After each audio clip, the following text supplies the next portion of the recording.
Level up your LA Kings experience with the new Vivid Seats Elite Seats. All the on-ice Kings action with even more exclusive access. Enjoy great seats to the game along with premier dining inside the Lexus Club with all-you-can-eat food and non-alcoholic beverages. Plus, get a free Team LA Kings item and parking with your purchase. Score your Vivid Seats Elite Seats tickets today and earn rewards on each purchase from the only ticket company that rewards you for buying. Experience it live with Vivid Seats, the official partner of the LA Kings.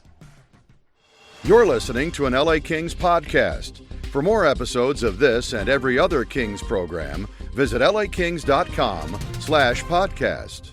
You're listening to All the Kings Men, the official podcast of the LA Kings. Now, here's your host, Jesse Cohen. Welcome back, Kings fans. I am Jesse Cohen. This is All the Kings Men. We've got an interview with Darren Granger for you today, and it's all about the second half of the LA Kings rebrand, and that is the uniforms. We talked about the logo. Now let's get into the changes on the uniforms. We're also bringing you a little bit of a history lesson, because once upon a time I was able to interview David Courtney, and I've gone ahead and included an excerpt of it here in this episode. David, for those of you who don't know, was the Kings PA announcer and worked for the Kings for more than 30 years, and in his own words here, talks about the creation of the original Gretzky-era jerseys and logo. David passed in 2012, but was able to see the Kings win the Stanley Cup for the first time in franchise history, and I'm thrilled to be able to remind people of the impact he had on the LA Kings. So I was in charge of the public relations department for the Kings and media relations from 85 to 89, and 88, 89 was the year that Wayne Gretzky was traded to the Kings. It was very surreal because at first it was just something that was hinted at, even in our offices, that gosh, this could happen, and then it became more and more apparent that it would. And I think I wrote the press release for the announcement probably 20 times, and refining it and such, and had it on my computer under lock and key, trying to hold it, and anything like that. The word is going to sneak out sooner or later, and just the deniability of trying to keep it quiet until it actually came time was so difficult. But on top of that, we were redesigning the uniforms at the time, and I was put in charge of that as well. We were kind of a small operation in those days until Mr. McNall came in, and the responsibility of changing the uniforms. And we didn't have a graphics department. We didn't have a big organization of designers come up with this. It was a jersey that Rogie Vachon had saw Luc Robitaille wearing when he was with the Hull Olympics and brought it back, and we kind of did a little bit of modifications to it with the league, and we got that jersey that Wayne wore that night. That was the first full designed jersey of that design. It came to the hotel about 2 hours before the press announcement that night, and put it on. And it was it was a scary time knowing that we really didn't have a full jersey ready for him at the moment. For good or bad, now responsible for the league rule that a team can't change a jersey without giving at least a 2-year head start. So we're not waiting till the last second for the jersey to show up. Wow, that is fascinating. Yeah, but I've always wondered why the crown was so little in the Chevy logo. They call it the Chevy logo because it's what it sort of looks like. Right. Was that a league thing, or were there plans of actually having that crown be as big as it was with the purple and gold uniforms? No, that was kind of a design decision made by the Kings and the league to keep the old crown, but they wanted something to differentiate from the old purple and gold and make it a new era. So the league kind of at first, I don't think, as I recall, the outside borders on the left and right side of the Kings was enclosed. Huh. So they decided to enclose it, and it kind of became the bow tie Chevy look. But that was all done, in a couple of conference calls with the league. All right, we're here today to talk about the jerseys. We've already discussed the logo. Joining me today, equipment manager Darren Granger. How are you doing? Sorry, head equipment manager Darren Granger. How are you doing? Good, thanks. And featuring Zach Dooley. How are you doing today, Zach? Jesse, I'm doing great. Very excited to dive into these things. So I said we're going to talk about the jersey, but we're actually going to talk about more than just the jersey. We're going to talk about all of the equipment other than the logo.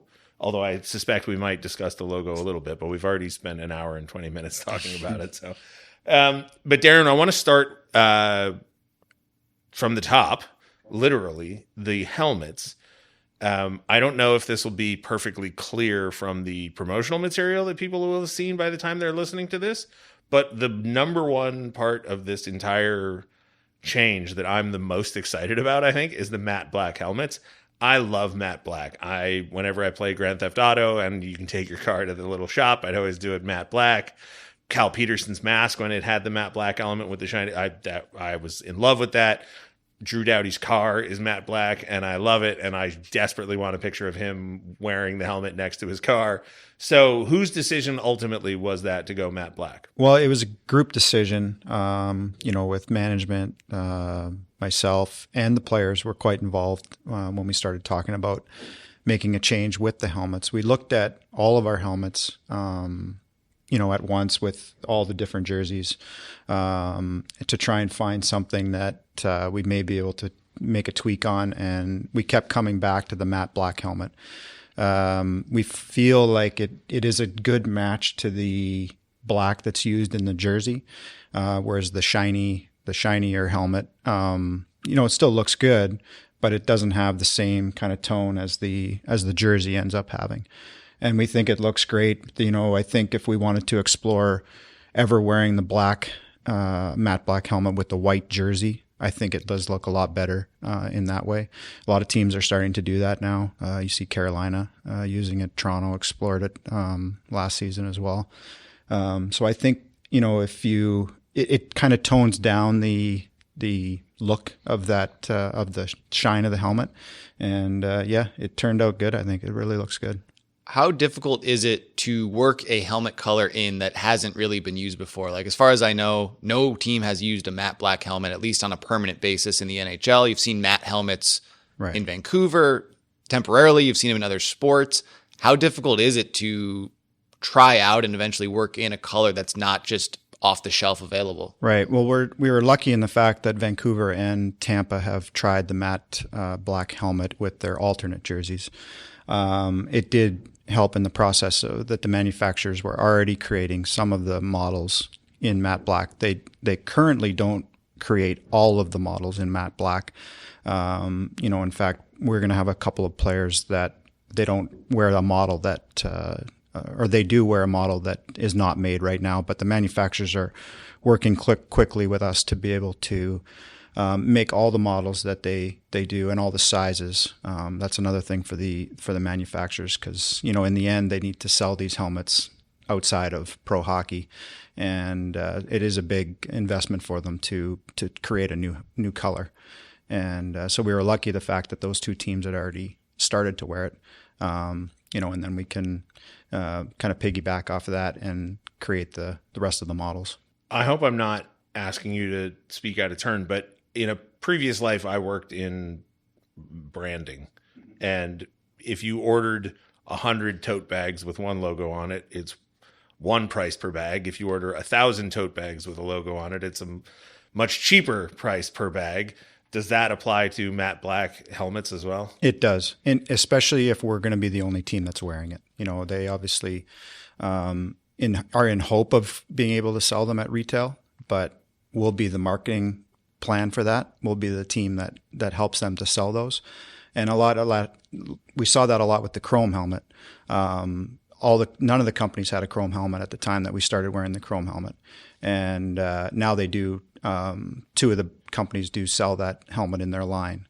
So that's the goal for them. And then the idea for us is to, make sure we have what the players need in the models that they make. You talked about player feedback.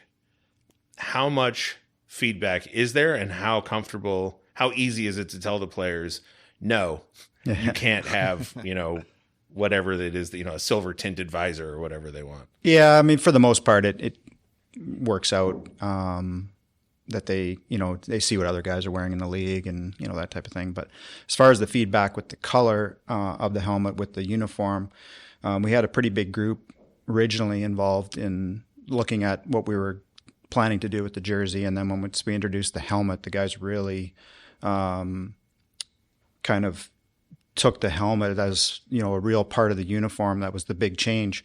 We've changed a lot with the jersey, but we're really looking a lot like the 90s uniform with some great updates. So the helmet is the one thing that's totally different from what we've had in the past. From what I've heard, say Drew Doughty, one guy who wears an older model of helmet. How do you take, say, a black helmet or whatever color you'd use as the base and turn that into a matte helmet for a model that isn't made in the matte right now? That feels interesting to me. Yeah. So Drew and Trevor Lewis both wear a model that's not manufactured anymore. The lifespan of the helmet still has some life to it. They still have not expired. The company that makes that helmet, Bauer, no longer has black or white helmets at all. They have some colors that you can purchase, but no black or white. So I have some inventory of black and white that's not expired yet. And once they expire, then we'll be done with them. Those two will have to find another helmet to wear it, and they'll, at that time they'll find something. It won't be a problem. But for now, we'll we will wrap their helmets. That is one thing we can do. We can't paint them. The painting takes away from the certification and voids that. So we can wrap the helmet. And teams have done that in the past, especially when we originally started wearing the chrome helmet. I think a year after Vegas introduced it with their minor league team, and all those helmets were wrapped at that time. So the chrome ones, the chrome that Henderson Silver Knights wore, was a wrapped helmet because the manufacturer wasn't creating it for them yet. So. Going back to Drew and Trevor's helmets is, we'll probably end up having to have quite a few, and they'll probably have to go out, because they're going to get damaged easily. But we can probably make it through the lifespan of the helmet until it expires. I remember hearing a story about, I think it was Patrick Marleau, who wore a very specific kind of skate. And it was like he would go around the country and buy all of those skates from like various pro shops. And I'm pretty sure he's like, once I run out, I'm retiring. Yeah. It's like, they're so comfortable, right? You've worn it for so many years. It's like, that's what you got. We've done that at certain times where guys are really locked into something that they like to use. Jeff Carter, when he played here, used an old technology shaft of his stick that Bauer really did make for him right up. As far as I think he was still using it in Pittsburgh. But they used it, he used it right up till the end of his career. But there is lots of that. I used to buy multiple skates for Justin Williams and Drew at the time because they were using a model they really liked that was going out of production. We didn't buy, for the rest of their careers, but we bought enough to get them through a couple years. But it does happen, especially with sticks a lot. It does happen. Marian Gaborik did that here. We ended up purchasing a lot of sticks so he could get through hopefully the rest of their career, which it did last long enough for him. But it happens with those older players. We don't have to spend a lot of time on this, but if somebody showed up and said they wanted to play with a wooden stick, I know it wouldn't happen. But yeah, it wouldn't happen, but we'd let them try. That'd be cool. That would be cool. Yeah. I'd like to see how hard they could shoot now compared to the player. I'd love to see. It would be a great comparison. McInnes fire that one off with a wooden stick? Yeah, for sure. I mean, I think now our guys they'd probably break pretty easily because I think the manufacturing processes have changed so much. There is still wood sticks out there for retail, but they're meant for retail. But it would be a cool, see, Kopi shoot with his stick and some 15-year-old. I think that's a content idea for us down the road. Just get a couple guys out there with like the old Sherwood featherlights and get a radar gun and go from there. All right, so let's get into the jerseys. We've got two of them. You can't see this. Apologies to everybody listening, but we've got a home version and a road version. The home version is Quentin Byfield. The road version is Drew Doughty. We've got him sitting on chairs here next to us. They are format-wise, to my eye, a former season ticket holder, fan of this franchise for ages, they just look like the jersey the Kings wore in the 90s. The two main differences I see are the collar and the number placement. Right. Are there any other subtle differences I mean, the silver obviously is not gray; it's silver. Yeah, so that would be the biggest change that people notice. But it's in our current uniform. The silver striping is going to be glitter and not matte silver that it was in the 90s. So that's, and that'll show up in the number and the name. Any of the silver that's used in the number and the name will be, a shiny glitter versus the matte gray that they used back in the 90s. And then the same with the logo. The logo has the glitter silver as the background, which will look, we think it looks a lot like our current alternate. This is a better material that we're using on this logo than we're using on the alternate. The alternate's, it looks great when it's brand new. And then as it's worn and washed, it loses its life, and we have to go through them quite a bit more than we like. So I think those are probably the biggest things on the look of the uniform. The neckline is obviously a little bit different. A lot of that is caused by the current jersey that we wear, which is now made by Fanatics, but is essentially the exact same jersey as as far as production as the Adidas jersey.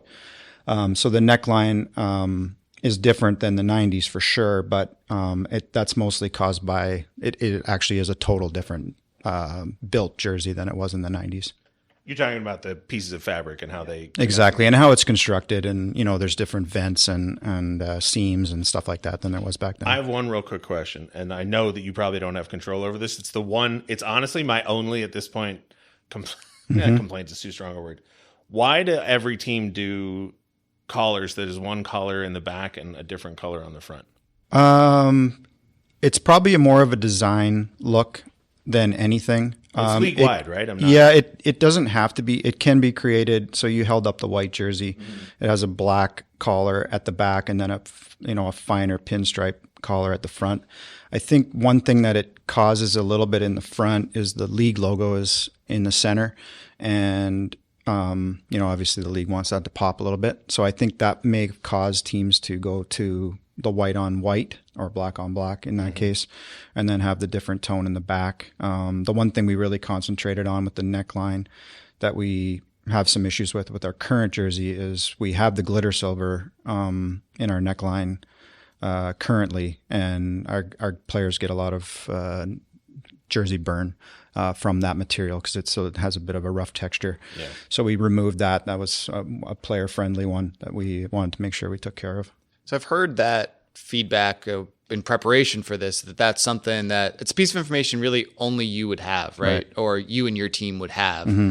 How do you go about kind of receiving that feedback? I'm sure over the years of like, hey, we don't like this. And now that you have the opportunity to be a part of a change, working that feedback in maybe with the business staff as like, hey, player performance, we would like to get away from this. Yeah, no, for sure. And there's been a few things over the course of the last few years where we've had issues with construction of the jersey, and the neckline with the glitter silver was a big one with the players, that it does sting when you get those jersey burns, and they last for a while around their neck. But we were also seeing them in the wrist as well. Not so much lately because of the cut resistant material as base layer has come in to affect a lot more the last couple of years, so we haven't seen that as much. And then the other issue we have with our alternate jersey is the lower striping. The glitter silver doesn't stretch as much and we have a pretty big stripe line in that jersey. And so the goalies especially have a tough time getting that jersey on. The white and the black stretch enough that they can pull it over, and the alternate is a couple of our goalies need help getting it on. How many games does a jersey last? It would last a long time. That's not so much the issue. It's more we generally get a lot of, going to this burn terminology again, we get a lot of board burn.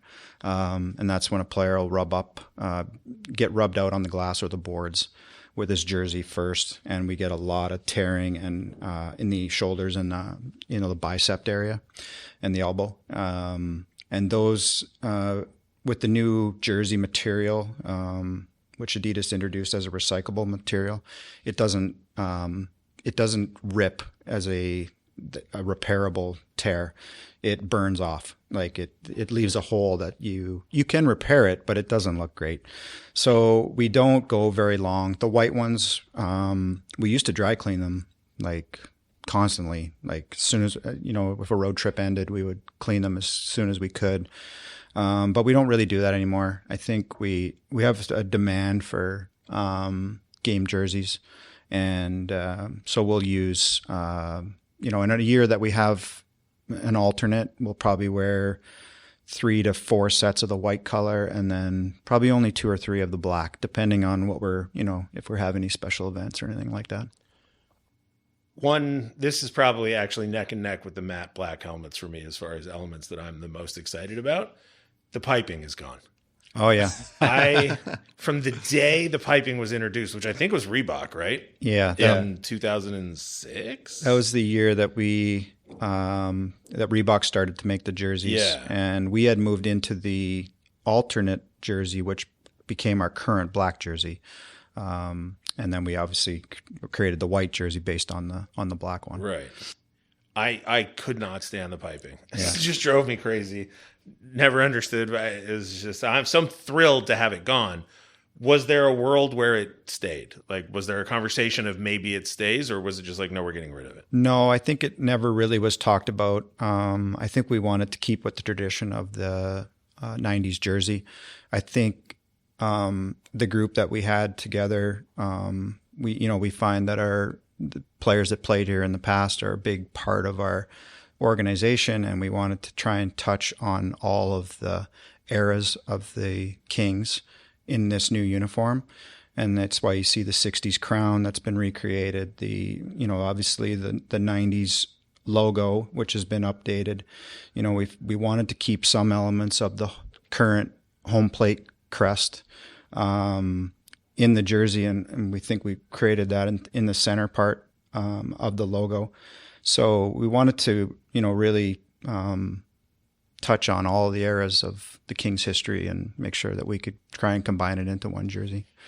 One of the things we learned by talking to House Industries and just talking to various different people in various different departments is how much future-proofing is the word that I think I was introduced to on the logo, has to be taken into account. And for those who still don't get what future-proofing is, you're just trying to anticipate challenges down the road so that you don't come up with something and then have to change it time and time again. So, I'm looking at the Byfield jersey and I'm looking at the numbers, and they're the silver fabric that we talked about. Then there's a black outline of the numbers. Mm-hmm. Then there's a white outline around that black outline. And I know that we filmed players wearing the 2010 era jerseys but testing the numbers and the nameplates, presumably just for television, right? Because anytime there's an outdoor game now, the new trend is the numbers and letters are huge because the broadcast team is much further away.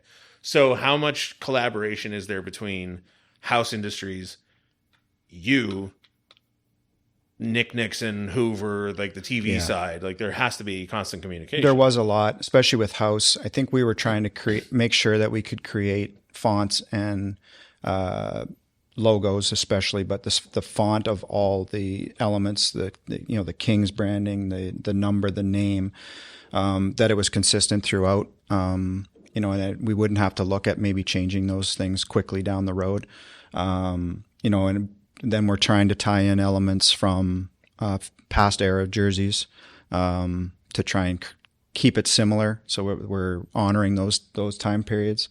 And, I think that if we didn't have all those groups together, and then that on ice testing that you saw that we did was because we had a couple of numbers that we really liked that were up close when you saw them, like we're looking at them here and sitting on this chair. They looked awesome on the jersey, but we knew that they probably weren't going to work on TV. And when if you saw it up close or it was in a still, no problem. But as it's moving parts, like you mentioned, Nick trying to broadcast a game, those are all super important. And obviously there's visiting teams trying to broadcast our games and national. So it needed to be something that everybody could see. And, that day that we did those jersey testings, we had Robitaille in the 300 level, seeing what it would look like from a fan's perspective up there. So we really spent a lot of time trying to make sure that we got the right numbers and names on there. When you talk about the outgoing jerseys, the 2010s ones, it was an alternate that became the primary, and then you talked about the white jersey was made to replicate that in some ways. How exciting was it to be able to do both together and have it be like a consistent changeover instead of one and then we're mocking a second one to try to mimic the first one? Well, this has been really good, and obviously good timing with Fanatics, the new brand coming in. It made sense to do it all at one time. You're right. When we started the alternate jersey, which is the current black jersey, everybody really liked it. We wore it for a couple of seasons prior to wearing it full time. But what happened during that time, which was a great thing, we won 2 Stanley Cups in that uniform, which nobody wanted to. At that time, we didn't want to change the black one. We wanted, because of the history of winning, we didn't want to change the black, but we wanted to make the white jersey. Everybody knew we needed the base striping fixed up, but we were worried about taking away the look of the black jersey because of the 2 cup-winning teams. So it is nice to be able to get it covered off all at one time rather than kind of piecemealing it. When you made these, was there one, the white or the black, that was kind of completed first and it was like, oh, this is the look, now we need to mimic it? Or was it like a total process of 2 going kind of parallel paths? Yeah, it was kind of packaged in. I think all of us that were involved were super excited about the black one because we hadn't worn the black one for a lot of years. We have had the white one sporadically. We had the alternate, which is very close, that current alternate, and then we did wear the 90s white jersey for a few years as a kind of a retro jersey or history jersey. So we had seen the white a lot, and I think once we all got the sample of the black one, that's the one that everybody was like, oh, that looks so good. It's funny, when I was sitting in the stands, section 12, row 9, seats 1 and 2 back at the Great Western Forum, all I ever saw was the white one because that was the home jersey. They didn't swap dark and light on the road and home until much later. So I never really had much affection for the dark jersey because that was always the road. I never saw it, like TV and trading cards and whatever. But now that I see, I don't know why, because I've always thought that teams should wear light at home and dark on the road because that's how I grew up with it. But now that I actually have been around the black jersey multiple times now, I really like it. Yeah. I like it a lot more than I liked the original. Yeah, the black looks really good. And when I came in, we wore white, same as your time watching Kings. But I liked what we do. I agree with what the league, when we originally made that change, the idea was that the home fans weren't seeing the home colors. They were only seeing a white jersey every night. And that was the whole idea. And then that turned into teams wanting to wear alternate jerseys, and that created a whole other element of, how do we match up road teams coming in. I was always told, and now I've got you, I can ask you. And I don't know if it's true or not, but I guess this is a conspiracy theory I believe in. I was always told that once third jerseys started showing up in the late 90s, it became a hassle for teams to, if you were going to go on the road, you were now, if you wanted to wear a third jersey on the road, you had to bring 2 sets of gear, and that was just cost prohibitive. So they just said, you know what? Part of that, we're just going to swap it to save money on laundry more than anything. Part of that was probably true at the time. Teams were traveling commercially back then. It wasn't quite as easy to take whatever you wanted on the road. I think it was more that the home team, the home color was, the one that the fans wanted to see, not just the white jersey every night. And I think that's the biggest reason why that change was made. I mean, you were in Vancouver for the gradient jerseys, right? The which ones? The gradient ones, the where one color at the top and another color we used down at the bottom. Internally we called that the salmon jersey. Okay. Salmon. The color was very close to salmon color. That's funny. That jersey, every team's got those jerseys. I think the Kings have it with what everybody knows as the Burger King jersey. I don't think internally we like calling it the Burger King jersey, but I spent a half an hour of this the other day just by myself. Apologies to everybody for this version, but like, there's no reason to call it the Burger King jersey. No. Burger King has never used a king as their logo, and their mascot, that big goofy plastic king head, they have a beard. That's Yeah, it. That's yeah. like the connection. It drives me nuts. Yeah. Well, in Vancouver, my partner and I, Pat O'Neill, that was the head equipment manager in Vancouver, we used to call the what is now their alternate jersey. We used to the black and the red and the gold with the skate logo. We used to call that the plate of spaghetti uniform because it looked like a plate of spaghetti. But now everybody loves it. It's back and everybody loves it. So it's fun. It's funny how that works. It took me years to realize that logo was a skate. Yeah. And that it said Canucks in the blade. Yeah. I had probably been watching hockey for 15 years before I finally was staring at it one day. I was like, oh my God. So let's get back to the Kings jersey. Sorry. So we talked to House Industries about fonts and how important they are. Mm-hmm. On these jerseys, just the logo alone has 2 separate fonts. Yes. Then there's the font on the nameplate on the back. And then Zach and I were talking about this before you joined us. There's also the font of the captain's letters. Mm-hmm. Is the font on the captain's letters the same as the nameplate on the back? It is slightly different than the nameplate, the actual player name. It is a closer font to what the shoulder number is as far as size, but obviously we're using a letter instead of a number, so it's creating a little bit different look. The other thing that we had on the current jersey, there's a seam that runs across the chest, the upper chest, and then our logo, we made the logo much bigger than what we have now, which is great. That was one big thing that we really wanted to focus on. Everybody likes the size of our alternate jersey logo, this overall size of it. So we wanted to duplicate that in the new jersey, and there isn't a ton of room between the logo and that seam for the captain letter and now for the advertising as well. So we had to take that in consideration. One of the things that I really didn't like about Reebok's takeover, it only happened to one team, but the Detroit Red Wings, because they shrank I don't know what you call it, the shell, the front shell, the letter had to move sides because the tip of the wing, they ran out of space. Now with advertising, and you see it on the Panthers jerseys in the Stanley Cup final, they've got the captain's letters, then the little cup logo, then the LaCroix thing on it. Has that kind of future-proofing been taken into account? Yes, the advertising was definitely taken into account, and a look from the marketing side of where we place that logo was super important as well, obviously for the company that's on the jersey.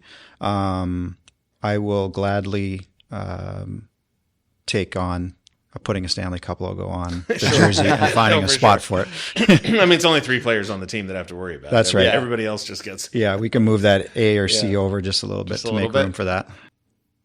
How much input did you have on decisions on the font for the numbers and the captain's letter? And I keep saying nameplate. It's not a nameplate. It's just the name. The name, yeah.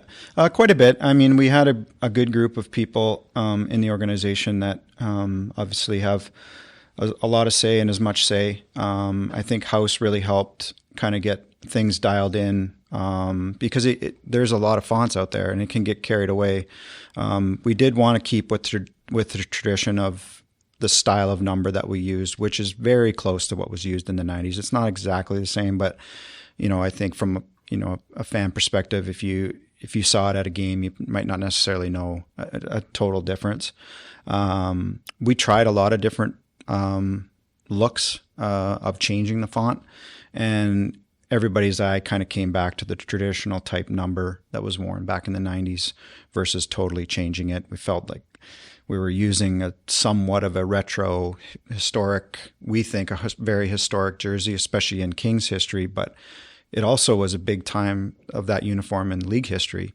And I don't think anybody that was in the group, even House included, really wanted to step too far outside of really altering that number. So we've got 2 of these jerseys in the room.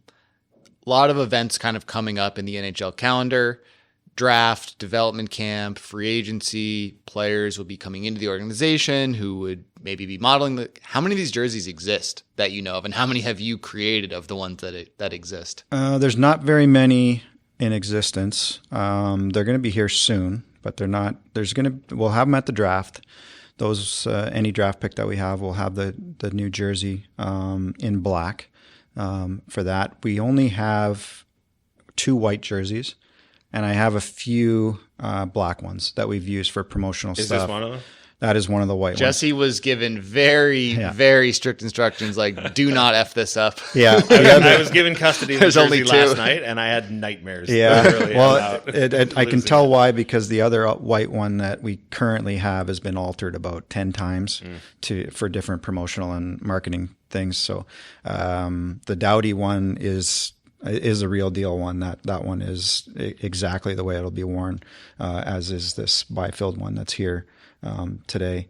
But yeah, the next thing will be the draft, and then development camp. We're still, because of production, we'll have a kind of a hybrid practice jersey. It'll have the new logo on the front, but it'll have our old, which would be our past season's numbers and names on the back. The very first leak that I saw about the Fanatics changeover was that they had already decided on a template for practice jerseys, and that every team would essentially have the same circle with the logo and the thing. Has that been... The Fanatics practice jersey is it is different than the Adidas one. Still made in the same manufacturer is still building the jersey. The front logo is different, I think much nicer than the Adidas one was. The three Adidas stripes are coming off, obviously, and then there's a couple of seams and vents that are in a different color. So if it's a black jersey, it may have a silver or white vent, just to add some color and dimension to it. I'm talking about maybe a seam that's built in. Okay. I'm using vent because I'm looking at the one that's on the arm, right, underside of the arm. Yeah. Yeah. The mesh. It's a mesh material. The breathable mesh fabric for those who pay attention to that sort of thing. Yeah. Sorry, I keep turning my head and the mic keeps not catching me. So then, does everything stay the same as far as how practices work? Like, you'll keep it, defensemen come out for a practice skate, they're usually wearing black. Forwards are split between white and gray, that sort of thing. Yeah, that's a coach decision on what colors we wear. We have a lot of availability of different colors, and he could change it, kind of at any time, depending on what he's doing. The past, two coaches under Todd, and then under Jimmy when he took over, we've traditionally worn the black, silver, and white. And then he may introduce a fourth color, which we usually use purple at the time. But it could be, we have lots of colors. We try and steer clear of the greens and blues and those colors that aren't except ours. On Christmas. We'll do Except them when on Mikey Anderson signs his contract. Special events or, Cinco de Mayo or something like that. This is not about the new jerseys, but I got to ask you since you're here. It blew my mind, I think it was this year, when I realized that the red non-contact getup is not red. Yeah. For every team. Yeah. I got so used to saying red non-contact that I just assumed every team did it, but no. No, not. I mean, it could be different from team to team. And we've, since I've been here, we've always done the red non-contact jersey, and we don't use it for anything else but that.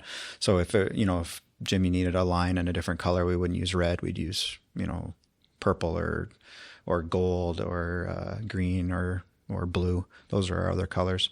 But we don't use them very much. When Daryl was coaching here, we used all the colors. Like a training camp, you'd see every color out there. Just the way that he liked to decipher the lines. I just always assumed it was red for stop. Like it was supposed to make a player think about a stop sign or a red that's why we do it. And you could do red shirt in football, that type of thing. Yeah. All right. So back to these jerseys. There's really only. I have somehow gained the reputation of being negative and disliking everything. I don't think it's accurate, but it is what it is. So everybody, when we finally saw them, everybody wanted to know what I thought about it. And I think everyone was expecting me to be like, it's terrible, I hate it. I actually really like them. Good. The only two notes I had, one was the collar, and I've just had to accept that it is what it is. The other one, and most of these comes from me playing EA Sports NHL franchise over the years and going into franchise mode and trying to make my own jerseys. It drives me nuts that I can't put the numbers in the stripe on the sleeve. Okay. Because that's how it was in the 90s. It was, yes. And in Reverse Retro 1.0, same thing. Mm-hmm. Is there a design reason or a functionality reason not to do that anymore? It can be done. The stripes can be moved higher. With the way the jersey's built, this is the best way to put the stripe in because it matches the elbow, the way the elbow's sewn into the jersey. And then obviously if we were to put the number in it, the number would be dropped into the elbow, and Nick would be mad at me for not being able to see a number on the side of the jersey. So I hadn't even thought about that. The explanation I was given was that it just because the numbers are stiffer, and I know this from having worn jerseys growing up, it does. Yeah. You talked about that burn on the skin. You don't get it obviously at the elbow, but it does rub against your pad and it's uncomfortable. It would be kind of feel bulky in there if we were to do it. But the biggest reason was you wouldn't see it as often because the guys are always moving that part of their body. Right. Yeah. And if you're Nick Nixon and you're trying to call a number and you can't see it because the guy's arm is. So that's it. Complaint retracted. Yeah. Yeah. Well, that's good. Now we're down to 1. That's pretty good. And I mean, I've just accepted the league logo. That's Listen, I missed the days when the league logo was orange and it would have popped on its own. That would have popped on our jersey, no doubt about that. That would have stood out. That's for sure. Yeah. So the draft, who gets the briefcase handcuffed to their wrist? To make sure that. Well, yeah, for this year, it's definitely really important for our first round pick that they're going to be the first. Really, besides some marketing and promotional stuff we've done, that's going to be the first player that pulls this jersey on. So that's pretty cool for that player. But yeah, our PR department and Eva Bassett, they'll have that duty of making sure that nobody leaks this jersey out before we get to the draft table. So I think I said on the conversation we had with House, the first indication that I got where I knew for a fact that this was coming was a year ago. We were working on the logo for All the King's Men, and it was going through revisions, and an employee who no longer works here pulled me aside and said, "Hey, just so you know, you're going to have to do this a year from now, so don't get too attached to whatever decisions you think you're making today." And I went, "Oh, okay, I got it." Later in the year, I may or may not have seen accidentally some plans for the locker room. Mm-hmm. How much input did you have on that kind? Because, one of the things, again, we talked about this with House, but the number of tiny places that the logo has to be swapped out is mind-boggling. Yeah. It's your domain down there. How much say did you have in how those changes were implemented? Oh, a lot on that. We have a lot of logos in this building.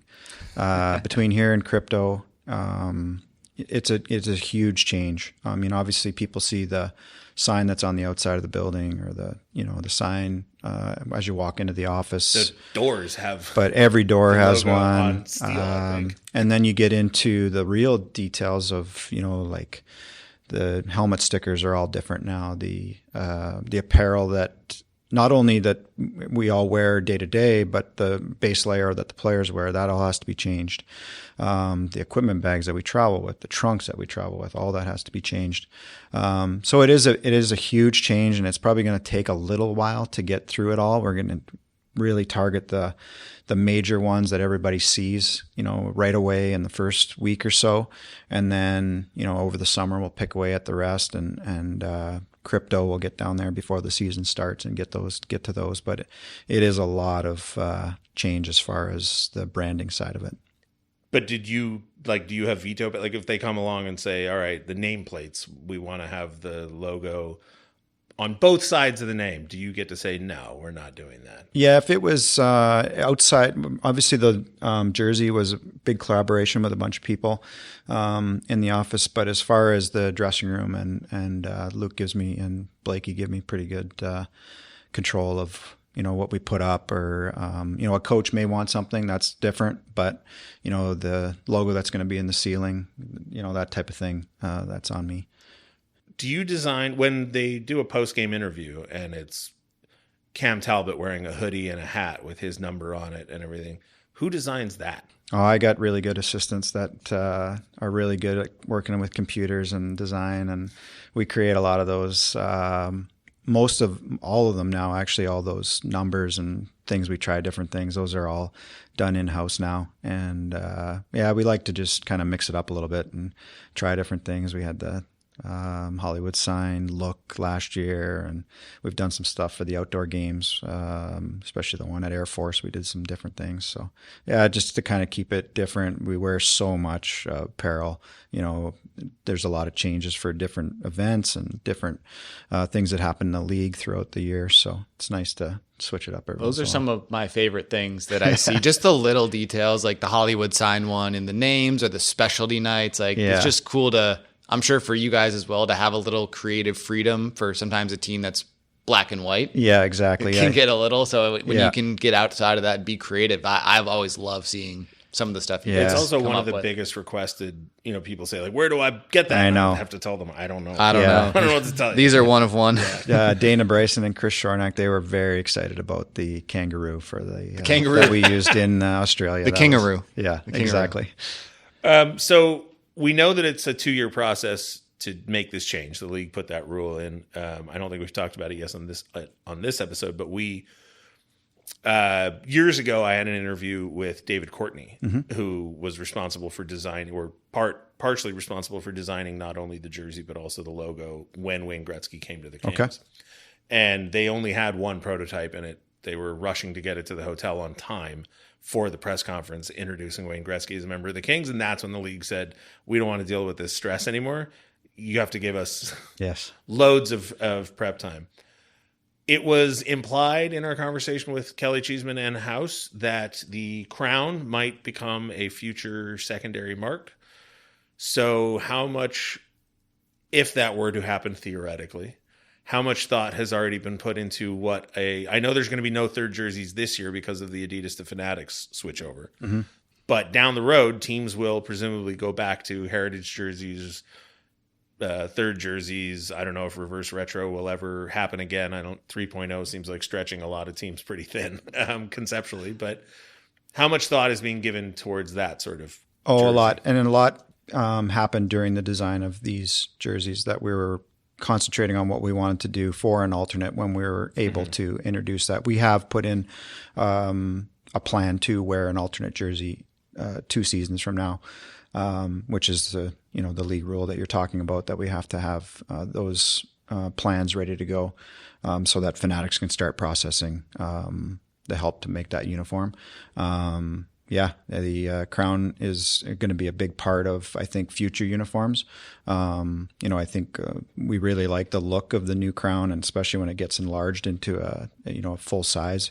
I think it's going to make for a great jersey logo at some point, whether it's used as an alternate or used in reverse retro, or I hope they keep the reverse retro going. I think it's been super popular, and like you said, Duels, it maybe allows the Kings to introduce colors that we don't normally have in our look.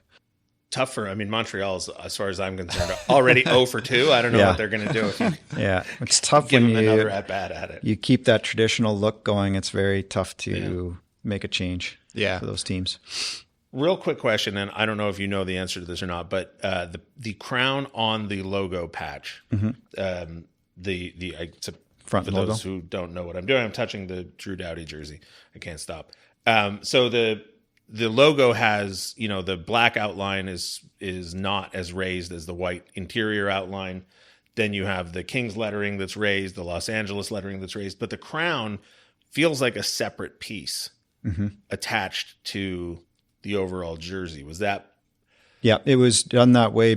It's partly because of construction and partly because we're trying to give the logo some dimension. So if you talk to the people at Fanatics that do the design of the logo, we give them the logo, and then they're creating the design of the jersey logo. They're trying to create some dimension in the letters and the crown to make it pop. And we tried 2 different crowns. One is the one we chose, which we really liked the silver. We thought that the finish was very good. It has more of an embroidered type finish to it. And then whereas the other one that we didn't sign off on was more of a flat material, but the color that they used, because it was flat, didn't really match the glitter silver. So we felt that this one really worked with the logo that we ended up going with. There was a lot of concern when the announcement came out that Fanatics was going to be creating the jerseys, and obviously anybody that follows sports on social media saw all the issues that Major League Baseball had. I've only been around 2 of these jerseys, the ones we have in the room here right now, but I mean, they appear to be perfectly high quality to me. I'm assuming they'll all be like this. This is not just those are a exact bait and switch. Those are exact jerseys that the players will wear next season. The manufacturing of the jerseys is done by the same company, SP Apparel. It's in Quebec. They have created the NHL jersey for a long time now. They did a CCM jersey back in the day. The Reebok jerseys were done there. The Adidas jersey was made there. So they know the jersey the way it is that you see here today is exactly the same as what the Adidas jersey was, except for the logo that's on the back. The Fanatics logo replaces the Adidas logo, and obviously our design is different, but that's team by team. I hope this doesn't feel like I'm coming off as a shill, but these do feel to me like really high quality jerseys. There was a time, I can't remember if it was when Reebok took over or maybe when Reebok went to Adidas, but this fabric that's in the vents, people can't see, but it's, if you were playing pickup hockey and you went to buy a jersey at a pro shop, most of your casual jerseys are this fabric, right? It's more breathable. It feels less like fabric and more like plastic. Yeah, not plastic, but right. It's a very good uniform. I think when Adidas took over, they created a good material uniform that the guys like, that doesn't get too hot, but still holds up well, pretty well to the cuts and burns that I was telling you about. I think everybody the jersey you're talking about is the Reebok 1.0 jersey. It was horrible, and I think anybody at the league level that was around when that jersey was designed, that wasn't team designed, that was league designed at the time with Reebok, and I mean, I think they'd even tell you now that was a bad jersey, and in fact we only wore that jersey for, I want to say we only wore it for maybe 10 games, maybe. We wore it it was introduced at training camp. The practice jersey, the guys had a tough time in it, and then we started wearing it for the first few games of that season, and I think by about 10 games in, they had gone back to the original design, which was I can't remember who the previous manufacturer or the logo was at the time, maybe CCM, and so we switched it back, and essentially this is the jersey that it got changed out to. We gave that one a try, and it was just so hot. The guys were having such a tough time with the material. I don't think you'd have been crazy to have questioned the quality. So it was encouraging to feel how good that they were. Great. Just it's fantastic. The stigma, right? Their quality feels like a jersey. It feels like a jersey. Yeah. No, like when I hold it, when I see it, this is gonna maybe sound crazy, but like I grew up, there were a couple smells that I knew what they were. One was what a comic book shop smelled like. One was what a new hockey jersey smelled like. I didn't want to wash. Every time I got a new jersey, I wouldn't want to wash it because eventually that smell would go away. Yeah. And I'd miss it. These are great. Yeah. I do want to talk about the other elements of the uniform other than the jersey. So before we move off the jersey, okay. No, I'm good. So shorts, I'm assuming, I've only seen promotional materials of 4 players in the full uniform. Yeah. Black shorts for both? Pants. Breezers, whatever you want to call them. Yes, the pant is not changing from the current jersey or current uniform. The pant that we currently wear was designed off of the 90s uniform back then. We've played around with a logo on the front. We're not quite there yet on that, but like down on the hem. Lower, the lower hemline on one side. We would like to have something on there at some point. I think that'll be a change. Now again, as somebody who's spent way too much time in franchise mode on the NHL franchise, would that be just a repeat of the primary mark, or would that be? It could be, or we could go outside of the logos that we currently have. I think we're exploring different options and see where we'll go from there. And then the glove is not changing from our current glove, which is very close to the way it was worn in the 90s. They had a little bit more white in the 90s, but issue that there was in the 90s was all the glove manufacturers just did kind of whatever they wanted. It could be black, silver, and white, but they just did whatever they wanted as far as the stripe lines. And now we really make sure that they all look the same no matter what brand you're wearing. Did you look at all into different colored gloves? Like I know the white gloves were very, I don't know if progressive is the word with the alternate, but they were cool. They were different. Was there any exploration into something different than? We did look at it. I think when you look at the white glove, it is a tough glove to wear on a full-time basis. It works pretty well as an alternate or a one-time glove, but it is a tough one to wear constantly. It's hard to keep clean. It just doesn't look good overall, over time. If a guy likes to wear his gloves for a long period of time, it kind of gets a yellow tinge to it and, that type of thing. So, what about silver gloves? That'd be something we could look at maybe at an alternate. The material that would be used, it would be hard to match our glitter silver. So you'll notice on the pant as well, it's the material that's used in the striping on the pant and the glove. It's hard to get the glitter. It'll either be too rough or it won't hold up in those. And they're obviously those areas get damaged quite a bit. So usually we have to use a flat color material, and it just doesn't have as much. So if you introduce a silver glove and we use the glove material that's currently available, it would come off as looking like a flat gray instead of a glittery silver. I was trying to think of like the chrome dome pun, like chromits or something like that, but we'll workshop it down the road if this comes into play. Yeah. So there are tons of different manufacturers of gloves, and how much control, it's 3 colors, and a black glove is a black glove is a black glove, and yet that's not true. There's all sorts of, because obviously the manufacturers want their word marks and logos popping on their equipment. Yeah, a lot of the logo stuff is controlled by the league. So the logo sizing on all of our equipment that you can see on the outside is all kind of regulated by the league. They can only have a certain size cuff logo on the glove, the only certain size pant logo. The location can only be in a certain location. So that's controlled. So that's good. But the companies are good about working to make sure that we have a consistent look in our gloves. A lot of them in the past few years have tried to introduce a different liner because they want it to stand out. So they'll introduce like a red liner or a green liner that's across their product line. And, those are things we just, like here, we don't do. Like I don't want a green line glove that you're not going to see it all the time, but you might pick it up. I mean, with our colors, a green supplement's going to stand out like crazy.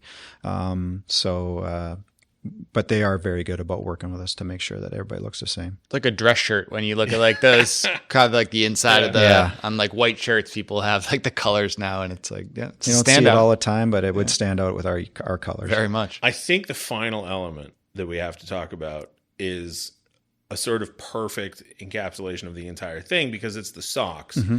And there was really only one thing that you could do with the socks, which is don't screw it up. Yeah. It feels like it's a pretty straightforward move, and you guys went with it and you did it, which is to just make it look the way it's supposed to. Right. It is a traditional look, matches the jersey hemline. We didn't venture very far on the sock. It wasn't really even actually talked about because I think we were trying to look at the 90s uniform and make sure it was very similar to that one. Ultimately, I think, at the all staff meeting where everybody was showing all the details and everything, there was an employee who it was open up for questions and answers, and the employee just said, "Yeah, to those who don't know, what is actually different about this?" Because they couldn't tell the difference. Sure. And I think that's the strongest thing that I can say about this entire thing, is that if you are not inclined to pay close attention, it just looks classic, right? It just looks great. And yet, if you did want to look into it and start asking questions, and now we've done basically 2 hours on this whole process, you find out, even though it could be accused of going, oh, they just brought back the 90s, whatever. But finding out how much intentionality there was from the font creation to the placement of everything, and the lines are even on the home version and the road version, and it's all symmetric. I mean, Yeah, we spent a lot of time on the little parts of the logo, especially like the Los Angeles. We spent a ton of time on what that should look like. Should it be bolder? Should we keep it the same? Should it have a different font? And to the eye, it's going to look to a lot of people like not a lot has changed, but there is a ton that's changed in that logo. The shadow lines are different on the King's word mark. The shadow lines are different on the fast speed lines. We thought that the shadow line, the white shadow line that's on the jersey that I'm looking at, the white jersey, the shadow line used to be on the front side of the King's letters, and we questioned why it shouldn't be on the other side. If we're moving in a fast direction, it probably should be on the back side. Right. And so we think those little tweaks that maybe will introduce some new things that people enjoy in the jersey, and it did take a lot of time to get through these little small things, but we think we created a really nice uniform. That to me is probably the coolest part of being in these interviews and seeing this, is those little details that, like, I think we were talking about it off air, like when these logos and leaked, 85% of it is going to look the same, but it's the other 15% that is the coolest 15%, hands down. And that's what's been so exciting, is those little things that I would never think about. The shadowing on the left, that's so cool to me. And to see it explained by people who are, it's just fascinating. Yeah. And I think a lot of it comes down, like when you start talking about apparel, like an embroidered logo on a golf shirt looks totally different than a hat logo to a logo that's placed large on a T-shirt. So Jesse's Yeti. Yeah. We all talked of about this the stuff. difference between full color and one color. It's very hard to get it the same consistent throughout everything that's used. Signage we talked about a little bit, but when you start talking about all these little tiny marks, it to make sure that the little details got done in the jersey uniform was one thing, but then it had to replicate in a whole bunch of other processes. I'm thinking of Quentin Byfield's goal against Columbus, and it's so impressive and it's so incredible. And then you say to yourself, well, if he was given 100 chances to do that goal again, could he do it? And the answer is probably not. But if he did, I feel like I realize now I do sound like a shell, but I don't care. This jersey compared to the 90s jersey feels a lot like that to me. It's like, yes, at some level you are just trying to recreate this one incredible thing, but I feel like you've done it and improved it. And to be fair, the part of me that has gained that reputation of being someone who is critical and doesn't like things was nervous. Yeah. And when I did find out that this was actually going to happen, the first thought that came into my mind was, the team has had 5 different looks basically over the years, or logos, whatever. And in my opinion, not all of them were great. And the last 30 years, I'd argue, from my personal taste perspective, they got progressively worse. I did not love the 1998 rebrand with the shield and the line with the sunglasses. Not a huge fan of that. Not a huge fan of the home plate. But as Kelly and Andy said in our other conversation, if a team changes the logo 2 days after the change happens, that's just the logo that your team wears. You're not really thinking about it. And I think most people don't choose teams based on their logos. I think we created a logo that, obviously it's very looking of the 90s uniform, but we took some things from our entire era, entire history, and tried, you commented about the 2000s jersey. The silver came out of that jersey, right? Like the glitter silver ended up coming out of that uniform and is created into the current jersey that we have now. So I think if you look at all of the eras of all the jerseys, we maybe didn't get something out of every one of them, but we grabbed the main elements, which was, the silver, the crown. There's no sash from the... we maybe didn't get we didn't do anything with the Burger King head, but we also got a lot of great updates in this one, and I think it encompasses a lot of the history of the Kings. No urge to put Los Angeles in the hemline. Yeah, I never liked that one either. Well, I got to say, out of 100, I give it a 99. Great. Because it's 99. So and the 1% was league-driven, No, it's just Collar a Wayne specific Gretzky joke. Oh, there you go. Okay. I think Wayne will be proud of this jersey. Yeah. I There we think go. He'll really like There we this. go. Well, he recently gave an interview where he said in his heart he was an Oiler, so I don't know. Yeah, I know he's still proud. to He and be a I are King. on the outs. I don't know if he's aware or not. But Darren Granger, thank you so much for your time, and thank you for creating a jersey and a uniform. My urge is to call them kits, but I'm also trying not to pretend like we're soccer. So. Yeah, let's go with uniform. All right, uniform. Uniform it Thank is. you for creating a beautiful uniform. Thank you, guys. Dooley, thanks for joining me. Hey, thanks Kings for having fans, me. thanks for listening.